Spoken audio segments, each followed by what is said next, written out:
Welcome সবাইকে। প্রথম পর্যায়ক্রমিক মূল্যায়ন 2026 সিসিএসএস প্রশ্ন নিয়ে এসেছি চতুর্থ শ্রেণীর গণিত বিষয় সম্পর্কে। এই প্রশ্নটি অনেকের প্রয়োজন আছে, তো সেক্ষেত্রে এটা করলাম অনেকের অনুরোধে। তো দেখা যাক প্রশ্নে কি রয়েছে। গুণফল সমান সমান, প্রথমে এক দাগে রয়েছে গুণফল সমান সমান গুণ্য যোগ গুণ্য গুণ গুণক, তাহলে গুণফল বেরোয়। এক বছরের সপ্তাহ আছে 52টি, তারপরে রয়েছে যে বছরে লিপ ইয়ার সেই বছরে ফেব্রুয়ারি মাসের দিন সংখ্যা হলো 29। 6 ঘন্টা 40 মিনিট, 6 ঘন্টা হলে আমাদের মিনিট হয় 6 গুণ 60, অর্থাৎ 360 মিনিট যোগ 40 মিনিট, তাহলে 360 এবং 40 মিনিট যোগ করলে 400 মিনিট হয়। আমাদের এখানে শূন্যস্থানে 400 মিনিট লিখতে হবে। তারপর চলে আসবো আমাদের 24 ঘন্টার ঘড়িতে সময় কত হবে লেখো। 24 ঘন্টার সময় ঘড়ি, অর্থাৎ এখানে সেটা 12টার পরে 1টা না বেজে 12টার পরে 13টা বাজে, সেরকম ঘড়ির কথা বলা হয়েছে।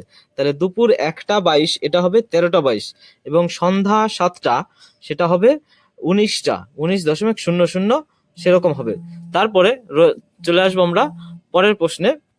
ফাঁকা ঘর ভর্তি করো। 15 গুণ কত করলে 75 হয়? তাহলে আমরা জানি 15 গুণ 5 করলে 75 হয়।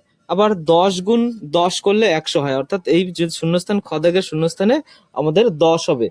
11 গুণ 9, 11 গুণ 9 করলে হয় আমাদের 99। তারপরে 13 গুণ 5 করলে 5 13 65 হবে। এটা আমাদের এভাবে করতে হবে। তারপরে চলে আসবো আমাদের পরের প্রশ্নে। পরের প্রশ্ন রয়েছে যোগফল ও বিয়োগফল নির্ণয় করো। দেখো এখানে একটু বড় সংখ্যার যোগ রয়েছে, কিন্তু তোমরা পারবে, কারণ তোমাদের এরকম বড় সংখ্যার যোগ আগের ক্লাস থেকেই শেখানো হয়ে আসছে। সেক্ষেত্রে যে কটাই সংখ্যায় থাকুক তোমরা হাতে রাখতে শিখলে অবশ্যই এই যোগগুলো পেরে যাবে। তাহলে চলো আমরা যোগ আর বিয়োগ করলাম, এগুলো কিন্তু এখন তোমরা অবশ্যই প্র্যাকটিস করে নেবে, এগুলো শেখানোর বিষয় নয়, এখন তোমরা পারবে অবশ্যই। তারপর চলে আসবো আমাদের পরের প্রশ্নে, গুণ এবং ভাগ। এখানে দেখো দুটো গুণ দেওয়া রয়েছে, গুণ করতে হবে, দুই সংখ্যার করে গুণ, এগুলো তোমাদের ক্লাসে অবশ্যই শেখানো হয়ে থাকবে। এই গুণগুলো তোমরা খুব যত্ন সহকারে সংখ্যা গুনে গুনে করবে, বারবার চেক করে দেখবে গুণটা ভুল না হয়ে যায়। অবশ্যই তোমরা সকলেই গুণ পারবে। চলে আসবো আমাদের পরের প্রশ্নে।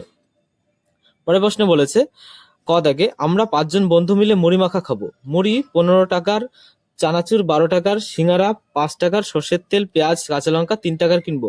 তাই আমরা প্রত্যেকে গড়ে কত টাকা চাঁদা তুলবো তা হিসাব করতে হবে। তাহলে দেখো 5জন বন্ধু তো, এবং মোট টাকা খরচ হবে 15, 12, 5 আর 3, তাহলে 15 আর 12 27, 5 যোগ করলে হয় 27, আর 5 32, আর 3 যোগ করলে 35 টাকা মোট খরচ হবে। কিন্তু 5জন খাবে, অতএব 5কে 5 দিয়ে 35কে ভাগ করতে হবে। তাহলে প্রথমে কি লিখতে হবে, মোট টাকা লাগবে করে সবগুলো যোগ করবে, 15, 12 এবং 5 আর 30, 3 যোগ করলে হবে 35, এবং শেষে লিখতে হবে যে গড়ে টাকা উঠাতে হবে, সেটা হলো গিয়ে 5 দিয়ে 35কে ভাগ করে 7 উত্তর আসবে। ফাইনাল উত্তর 7 হবে, সেটা তোমরা লিখবে। তারপরে বলা আছে খ দাগে, আজ শিশু দিবস, আমাদের স্কুলের বড়দি সকল স্কুলের প্রত্যেক শিশুকে লজেন্স ও বিস্কুট খাওয়াবেন।